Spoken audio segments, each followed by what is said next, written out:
Good morning ವಿದ್ಯಾರ್ಥಿಗಳೇ. ಇವತ್ತಿನ ತರಗತಿಯಲ್ಲಿ ಕಳೆದ ತರಗತಿಯಲ್ಲಿ ಶ್ಲೋಕಗಳು ಮಾಡಿದ್ವಿ. ಇವತ್ತಿನ ತರಗತಿಯಲ್ಲಿ ಕವಿತೆ ಅಂದ್ರೇನು, ಕವಿತೆ ಅಂದರೆ ಪದ್ಯ, ಗೀತೆಗಳು, ಇವುಗಳ ಬಗ್ಗೆ ತಿಳ್ಕೊಳ್ಳೋಣ. ಕವಿತೆಗೆ ಪದ್ಯ, ಕವನ ಎಂದು ಕರೆಯುವರು.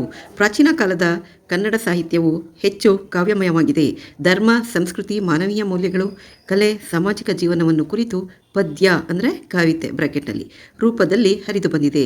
ಇಂದಿನ ಗ್ರಾಮೀಣ ಜೀವನದಲ್ಲೂ ಕೂಡ ಕಾವ್ಯ ಸಾಹಿತ್ಯ ಜನಮನದಲ್ಲಿ ಹಾಸುಹೊಕ್ಕಾಗಿದೆ.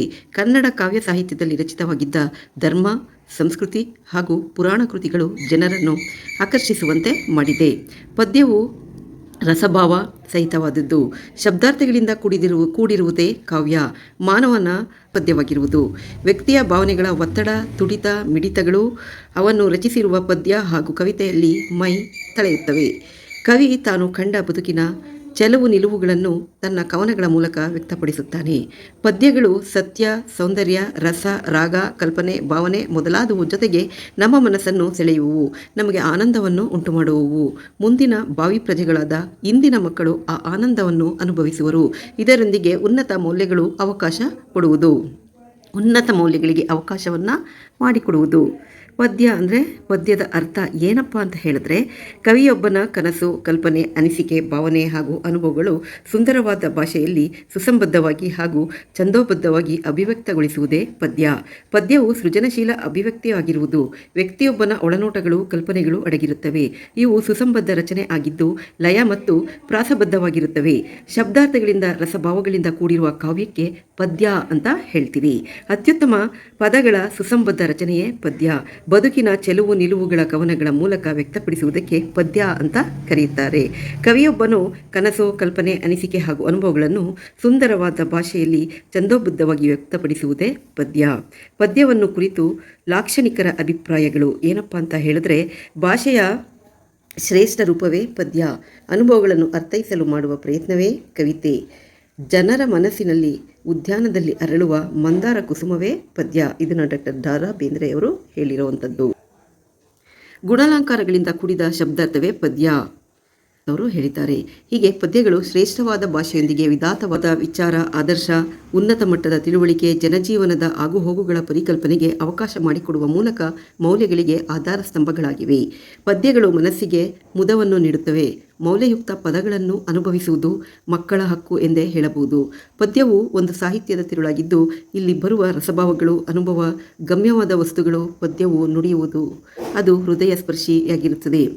ಸಂಗತಿ, ಆಲೋಚನೆ, ಚಿಂತನೆ, ಭಾವನೆ, ಅನುಭವ ಮೊದಲಾದವುಗಳ ಬಗೆಗೆ ಆಕರ್ಷಕ ಶೈಲಿಯಲ್ಲಿ ಕಲಾತ್ಮಕವಾಗಿ ಸೃಷ್ಟಿಯಾಗಿರುವುದೇ ಗೀತೆಗಳು ಅಥವಾ ಪದ್ಯಗಳು. ಗೀತೆಗಳು ಭಾಷೆ, ಭಕ್ತಿಗಳಿಂದ ಪರಿಸರ ಪ್ರಜ್ಞೆಗೆ, ನಾಡು ನುಡಿಯ ಬಗ್ಗೆ ಅಭಿಯಾನ, ತಾಳ್ಮೆ, ಸಹನೆಯ ಕುರಿತು ಸತ್ಯ, ಶಾಂತಿ, ತ್ಯಾಗಮೂರ್ತಿ ಕಲ್ಪನೆ ಮಾಡಿಕೊಡುವಂಥವುಗಳೇ ಇವುಗಳಲ್ಲಿರುವ ಸಂಗತಿ. ಆಲೋಚನೆಗಳ ಚಿಂತನೆ, ಭಾವನೆ ಹಾಗೂ ಅನುಭವಗಳ ಹಾಗೂ ಅದಕ್ಕೆ ನಮ್ಮ ಅನಿಸಿಕೆ ವೈವಿಧ್ಯಮಯಗಳಾಗಿದೆ. ನೂರಾರು ವಾಕ್ಯಗಳಲ್ಲಿ ಹೇಳುವಂತಹ ವಿಷಯಗಳನ್ನು ಒಂದು ಪದ್ಯದಲ್ಲಿ ಹೇಳುವ ಸಾರವನ್ನು ಇವು ಹೊಂದಿದೆ. ಉದಾಹರಣೆಗೆ ನಮ್ಮ ಬಾವುಟ, ಪರಿಸರ, ಕಿವಿಮಾತು, ತಾಳ್ಮೆ ಈ ಶೀರ್ಷಿಕೆಗಳು ಒಳಗೊಂಡು ರಚನೆಯಾಗಿರುವ ಪದ್ಯಗಳು ನಮ್ಮ ರಾಷ್ಟ್ರಧ್ವಜದ ಬಗ್ಗೆ ಅಂದು ಬಿಂಬಿಸುವ ರಾಷ್ಟ್ರಾಭಿಮಾನ ಮತ್ತು ಭಕ್ತಿಯನ್ನು ತಿಳಿಸುತ್ತದೆ. ಹಾಗೆಯೇ ಪರಿಸರ ರಕ್ಷಣೆ, ನಾಡಿನ ರಕ್ಷಣೆ ಎಂಬ ಮಾನವೀಯ ಮೌಲ್ಯಗಳನ್ನು ಮಕ್ಕಳಲ್ಲಿ ಬೆಳೆಸಲು ತಾಳ್ಮೆ, ಸಹನೆ ಹಾಗೂ ಸಹಕಾರ ವ್ಯಕ್ತಿಯ ಮಾನವೀಯ ಮೌಲ್ಯಗಳೆಂದು ತಿಳಿಯಲು ಸಹಾಯಕವಾಗುತ್ತದೆ. ಮೌಲ್ಯ ಶಿಕ್ಷಣ ಅಳವಡಿಸಲು ಹಾಗೂ ಅನಿಸಿಕೆಗಳನ್ನು ಹಂಚಿಕೊಳ್ಳಲು ಘೋಷಣೆಗಳು ಒಂದು ಬಗೆಯಾದರೆ, ಅದರಂತೆ ಪದ್ಯಗಳು ಕೂಡ ಸಹಾಯಕವಾಗುತ್ತವೆ. ಪದ್ಯಗಳು ಮನಸ್ಸಿಗೆ ಮುದವನ್ನು ನೀಡುತ್ತವೆ. ಮೌಲ್ಯಯುಕ್ತ ಪದ್ಯಗಳನ್ನು ಅನುಭವಿಸುವುದು ಮಕ್ಕಳ ಜನ್ಮಸಿದ್ಧ ಹಕ್ಕಾಗಿದೆ. ಆದ್ದರಿಂದಲೇ ಮೌಲ್ಯಯುತವಾದ ಪದ್ಯಗಳು ರಚನೆಗೊಂಡಿವೆ. ಉದಾಹರಣೆಗೆ, ನಮ್ಮ ಬಾವುಟ ಏರುತ್ತಿರುವುದು, ಆರುತ್ತಿರುವುದು ನೋಡು ನಮ್ಮ ಬಾವುಟ. ಈ ಪದ್ಯವು ನಮ್ಮ ರಾಷ್ಟ್ರಧ್ವಜದ ಮೇಲೆ ರಚಿತವಾಗಿದ್ದು, ಇದರ ಅರ್ಥ ಸತ್ಯ, ಶಾಂತಿ ಹಾಗೂ ತ್ಯಾಗವನ್ನು ಜೀವನದಲ್ಲಿ ಅಳವಡಿಸಿಕೊಳ್ಳಬೇಕೆಂಬ ಉದಾತ್ತ ಮೌಲ್ಯವನ್ನು ಹೊಂದಿದೆ. ಪದ್ಯದ ಸ್ವರೂಪ, ಲಕ್ಷಣಗಳು. ಪದ್ಯವು ಸುಸಂಬದ್ಧವಾಗಿರುತ್ತದೆ. ಪದ್ಯವು ವ್ಯಕ್ತಿಯ ಆಂತರಿಕ ವಿಚಾರವನ್ನು ಹೊಂದಿರುತ್ತದೆ. ಪದ್ಯವು ವ್ಯಕ್ತಿಗಳ ಸೃಜನಶೀಲ ಅಭಿವ್ಯಕ್ತಿಯಾಗಿರುತ್ತದೆ. ಪದ್ಯವು ಛಂದೋಬದ್ಧವಾಗಿ ರಚಿಸಲ್ಪಟ್ಟಿರುತ್ತದೆ. ಹಾಗೆ ಪದ್ಯವು ರಸ, ಭಾವ ಹಾಗೂ ಮಾನಸಿಕ ಮುಖವನ್ನು ಹೊಂದಿರುತ್ತದೆ. ಪದ್ಯವು ಆಕರ್ಷಕವಾದ ಶೈಲಿಯನ್ನು ಸಹ ಹೊಂದಿರುತ್ತದೆ. ಪದ್ಯವು ಉತ್ತಮ ಆಲೋಚನೆ, ಚಿಂತನೆ ಹಾಗೂ ಭಾವನೆಗಳಿಂದ ರಚಿತವಾಗಿರುತ್ತದೆ. ಪದ್ಯವು ಭಾವನಾತ್ಮಕ ವಿಕಾಸ ಹಾಗೂ ಆನಂದವನ್ನು ಕೊಡುವ ಸಾಮರ್ಥ್ಯ ಹೊಂದಿರುತ್ತದೆ. ಮಕ್ಕಳ ನಾಡು ನುಡಿ ಬಗ್ಗೆ ಹಾಗೂ ಅಭಿಮಾನ ಹಾಗೂ ಗೌರವ ಬೆಳೆಸುವ ಗುಣ ಹೊಂದಿರುತ್ತದೆ. ಮೌಲಿಕವಾಗಿ ಪದ್ಯ ಹಾಗೂ ಕವನಗಳ ಉಪಯುಕ್ತತೆ.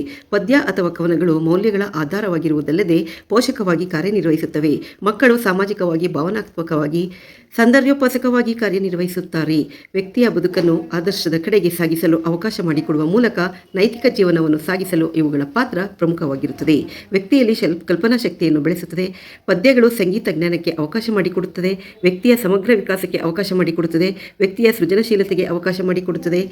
ಗಾಯನ ಶಾಲೆಯಲ್ಲಿ ಸಾಮರ್ಥ್ಯ ಗಳಿಸಲು ಅವಕಾಶ ಮಾಡಿಕೊಡುತ್ತದೆ. ವ್ಯಕ್ತಿಯಲ್ಲಿ ಉತ್ತಮ ಕಲೆ ಹಾಗೂ ಕೌಶಲ್ಯಕ್ಕೆ ಅವಕಾಶ ಮಾಡಿಕೊಡುತ್ತದೆ. ವ್ಯಕ್ತಿಯಲ್ಲಿ ಅಂಧಾನುಭವವನ್ನು ಒದಗಿಸುತ್ತದೆ. ಮಕ್ಕಳಲ್ಲಿ ಸಾಹಿತ್ಯ ಅಭಿರುಚಿಯನ್ನು ಬೆಳೆಸುವುದು, ಭಾವಪೂರ್ಣವಾಗಿ ಹಾಡುವ ಕೌಶಲ್ಯವನ್ನು ಬೆಳೆಸುವುದು, ಸಂಗೀತ ಜ್ಞಾನ ಹಾಗೂ ಭಾವಪೂರ್ಣವಾಗಿ ಹಾಡುವ ಕೌಶಲ್ಯವನ್ನು ಸಹ ಇದು ಬೆಳೆಸುತ್ತದೆ. ಹೀಗೆ ಪದ್ಯಗಳು ಮೌಲ್ಯ ಶಿಕ್ಷಣದ ಮೂಲಾಧಾರವಾಗಿ ವ್ಯಕ್ತಿಯಲ್ಲಿ ಸ್ಪರ್ಧೆಗೆ ಅವಕಾಶ ಮಾಡಿಕೊಡುವುದಲ್ಲದೆ ಉದಾತ್ತತೆಗೆ ಅವಕಾಶ ಮಾಡಿಕೊಡುವಲ್ಲಿ ಪ್ರಮುಖವಾದ ಪಾತ್ರವನ್ನು ವಹಿಸುತ್ತದೆ. ಮಕ್ಕಳಲ್ಲಿ ಉತ್ತಮ ಆಸಕ್ತಿ ಹಾಗೂ ಅಭಿರುಚಿಗೆ ಅವಕಾಶ ಮಾಡಿಕೊಡುತ್ತದೆ. ಹೊಗೆ ಪದ್ಯಗಳು ಕಲೆ, ಸಾಹಿತ್ಯ, ಕೌಶಲ್ಯ, ಸಂಗೀತ ಜ್ಞಾನ, ಸೃಜನಶೀಲತೆ, ಕಲ್ಪನಾ ಶಕ್ತಿ, ಆನಂದ, ಸಾಹಿತ್ಯಾಭಿರುಚಿ ಮುಂತಾದ ಮೌಲ್ಯಗಳಿಗೆ ಅವಕಾಶ ಮಾಡಿಕೊಡುವ ಮೂಲಕ ಮೌಲ್ಯ ಶಿಕ್ಷಣದ ಮೂಲಾಧಾರಗಳಲ್ಲಿ ಒಂದಾಗಿದೆ. ಅಗ್ರ ಲೇಖನಗಳನ್ನು ನೋಡೋದಾದರೆ ಇವತ್ತಿಗೆ ಇಷ್ಟು ಸಾಕು. ನೆಕ್ಸ್ಟು ಅಗ್ರ ಲೇಖನ ಇವುಗಳ ಬಗ್ಗೆ ತಿಳ್ಕೊಳ್ಳೋಣ. Thank you very much.